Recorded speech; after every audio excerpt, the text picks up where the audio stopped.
Good day to my dear daughter Tanisha and to her mother, Paulette Reed. This is a special report dedicated to you to dispel some wrongful information on our story that from the 1970s that may clarify some misinformation you may have been subjected to, leading to the tragedy of today. Because while I've been writing and producing many audio video productions to give factual information toward finding solutions to our problems, many of us are focused on creating divisions which never results in any solution. Because as someone who never had problem with anyone in my lifetime, the only exception today remains my own family. And as much of this information will be new to our daughter Tanisha, I'd like you to please pay close attention as you've been two of the most important people in my life. And with that, let me get started. I had met Paulette in the late 1970s and we got married in 1979 while I was an engineer with DuPont. So upon us getting married, Paulette moved with me in Wayne, New Jersey, where we were the only black couple living in that town. And we had our first daughter, Tanisha Eli. Years later, as Paulette was working at night, every day I'd pick up Tanisha from daycare and have her with me till Paulette came home late at night. Then my company, DuPont, hired the first black woman engineer named Florence de la Cruz, and I was assigned to get her started. Then her and her daughter moved to an apartment on the same street where Paulette and I lived. So one day at work, she told me that her car was in the shop if I could give her a ride home. I said okay, then picked up Tanisha from daycare and her daughter from school. And as I was driving them home and mentioned how late my wife worked, she invited us for dinner as a thank you. We all had dinner, but as Tanisha and her daughter were having so much fun, she didn't want to leave. So I stuck around for a little while, let the kids play, then said thank you to her and went home. The next day, Tanisha started telling me she wants to go play with Sheba. I said no. The day after, she said the same thing. So when I saw Florence at work, I mentioned that to her, and she told me it's okay to bring Tanisha because her daughter was asking for the same thing. So I did, watching the two girls play while watching TV in the small apartment, then went home.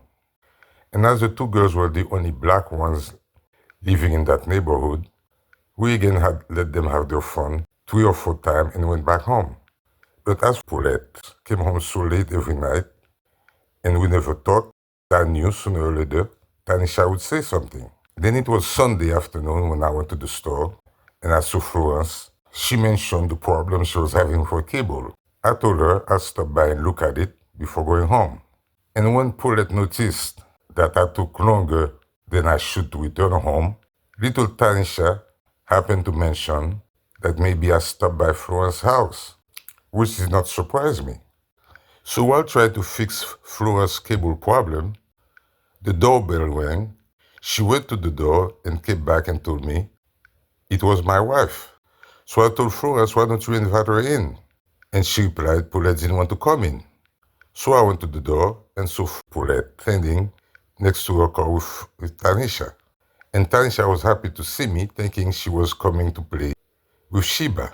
So when I told Paulette, why don't you come in? Suddenly, she jumped in her car with Tanisha, took off like a crazy woman, jumping over a parking divider, and headed for the streets at full speed.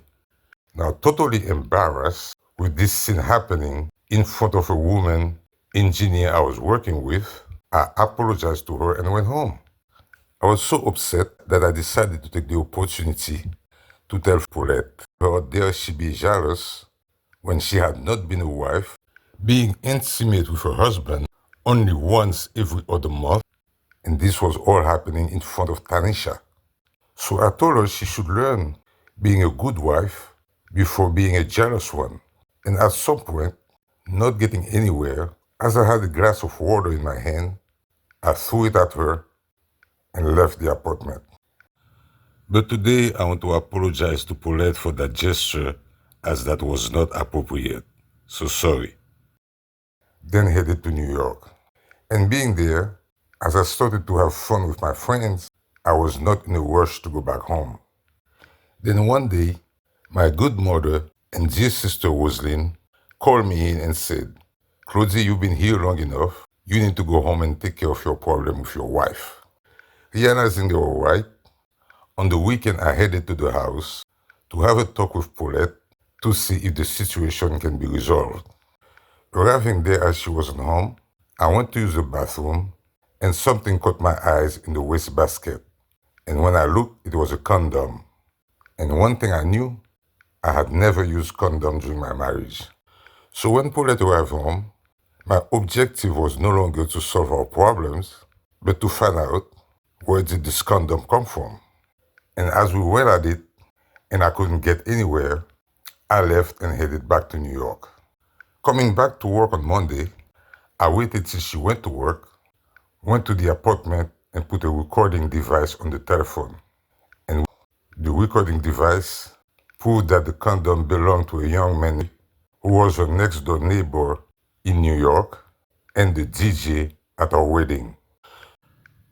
At that point, I immediately figured that for him to travel over an hour to my apartment in New Jersey to be intimate with my wife clearly meant to me it was not the first time, but it cleared up the biggest problem I had, which was, why did Paulette, who upon seeing me at Florence's house on a Sunday afternoon, panic, jumped in her car and went? In conclusion, it was an instant reaction, thinking that I was having an affair with another woman, just like she was having with another man, while I was not having an affair.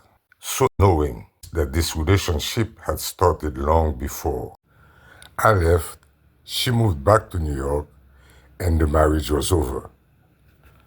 But what is the most important point to remember is that from that day we remained friends, and this incident that ended our marriage was never once mentioned and then totally forgotten as the type of incidents that often broke up the marriages of young and immature people in their 20s. And as that was never a reflection of Paulette as the good woman I knew, we remained friends raising our daughter, and that incident was totally forgotten. Unfortunately, it was some 40 years later that Joanne Dupiton, who did not know the story, brought it out in her plans to break my marriage to Maureen, claiming that I had left Paulette for another woman, while Paulette herself had forgotten the true story. And to prove that we had immediately forgotten that story and put it behind us, it was just a week later, after Paulette had moved back with her father, that I got a phone call from her, sounding in distress, telling me that she just had an accident on Norton Boulevard with the new car I had bought for her during our marriage. So in panic and worrying that she might have gotten hurt, I jumped in my car, took the hour-long drive, and reached her on Norton Boulevard. Arriving there, I saw her standing, but no car in sight. So I said, "Paulette, where's the car?" And she timidly told me they just took it away.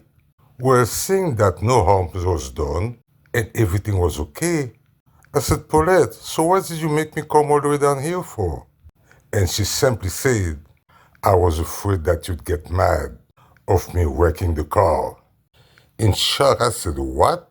Then I immediately felt proud, realizing that she was afraid of hurting my feelings for wrecking the car I had bought for her. And as you can see, if I remember and can repeat that little story 40 years later, it proves the respect I always held for Paulette for the next 40 years. But as I never shared the story of our breakup with anyone, and even Paulette will confirm, hearing me say to my family over the years, jokingly blame our youth and inexperience for our breakup, Now, Joanne Dupiton put in Paulette's head that her ex-husband Claudie was a bad man who left her for another woman. And now, for the full truth to be out, let me go back with sad story number 2 in the life of Jean-Claude, the story of Florence de la Cruz. Now, as a private man who kept everything to myself, no one ever knew of how much I was hurt with what happened with my wife Paulette. Then came the big news that the tenants had to purchase their apartments. And somehow, Florence and I came up with the decision of why don't we just buy a house together. We purchased a house as an unmarried couple in Lincoln Park, New Jersey, another 100% white neighborhood. And soon later, Florence and I started to have problems as I realized she was a very possessive, arrogant, and controlling person. And I found myself caught in a bind, which was how the hell was I going to tell my mother and my sister Roseline that I made a bad decision. Then she told me that her problem was living with a man who's not her husband. And looking for a quick solution, I bought into what she said and we got married in our home, with Tanisha and her daughter being the flower girls. And things started very well, but it was temporary. That very often Florence would become my hell on earth. But I insisted on making the marriage work. We had plenty family events with my family, often spending time at my home. Then as she got pregnant, I determined that our son Claude would bring a solution to our problems. And that worked for a while. And while I won't go into details, the evil of Florence de la Cruz was always present, and I could not tell my family the truth. But as my DJ business was flourishing and I was performing at events all over, one day I got a call from a lady named Maureen to perform for her Primavera Club. And I gave such a blockbuster performance that the club would invite me and my wife to attend their barbecues and annual parties. And as I developed a friendship with the club, my problems with Florence worsened.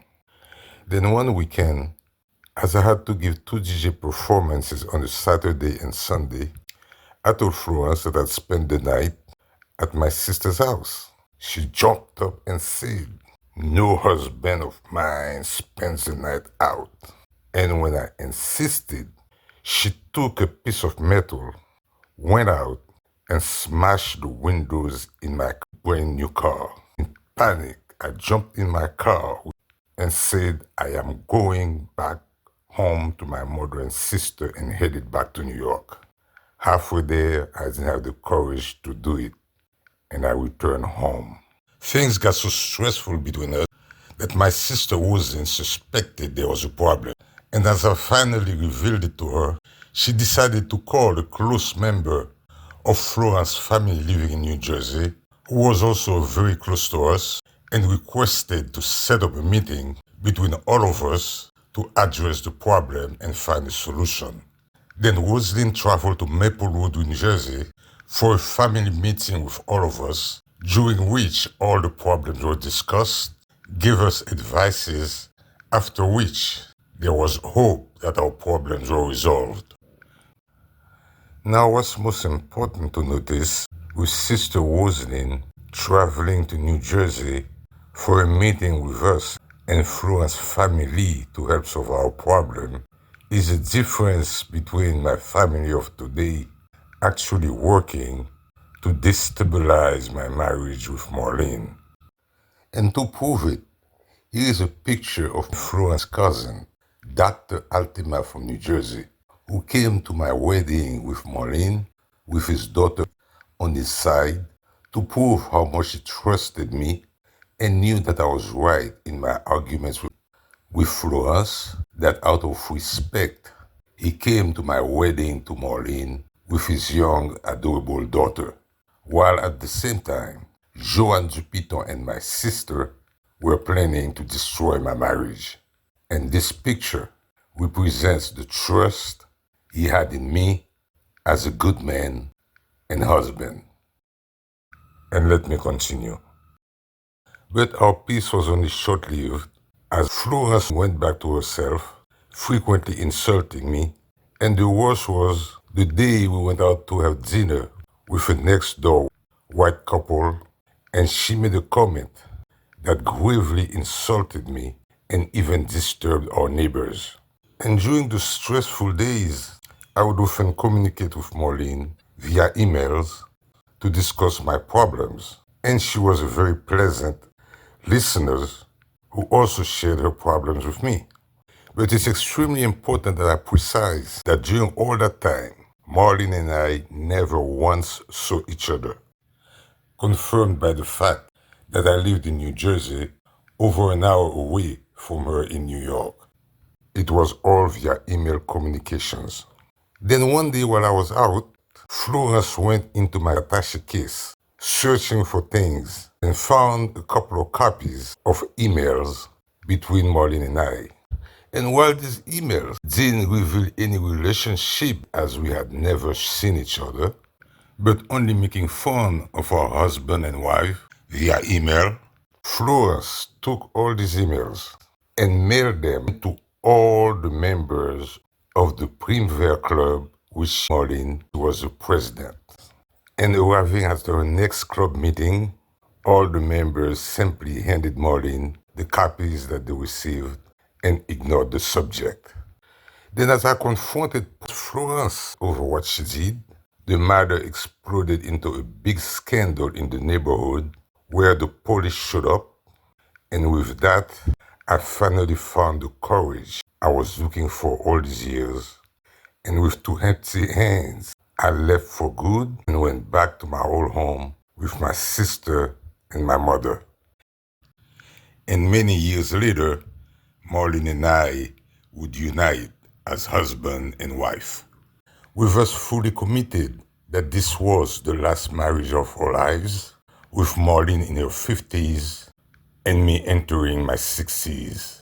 A marriage full of happiness, recognized by all, as we run successful businesses in the community, but unfortunately, there was Joan Dupiton, filled with jealousy, greed, and anger, who would 4 years later put a tragic end to the marriage, turn the family home, in which I lived since the 1970s, into a home where she'd get me evicted from by a city marshal, destroy my life, our family, and now putting me on the edge of blindness and death as she ripped my loving daughter Tanisha from me. And this is a snapshot of my life. A family who allows a kid named Joan Dupiton to control all its elders will never go anywhere. Now I will close with a statement that as a non-born Haitian citizen, you will not comprehend. As all members of the Balmier and Elie branches of the family receive doctorate, master's, BS degrees in the United States, Joan Dupiton is the only Claude family member to have not only received an advanced education, but the only one in the whole family to have received it in Haiti, and during which she became connected with mystical powers of Haiti's voodoo religion, while a youngest member of her generation then arrived to the US with zero knowledge of the educational, social, and legal system learned here by 100% of the rest of the family. She has, and through evil mystical means, silently implemented herself as the leader of all her elders, while her uncle Claudie, who had long been protected against mystical deeds, spent 10 years fighting the evils who took control of my daughter while I had peaceful rapport with her mother. And I will give you more serious details on that and its hidden impacts on many others in my next troubling report. And as this is all the truth and nothing but the truth, I say goodbye to you, and until next time, Claudie.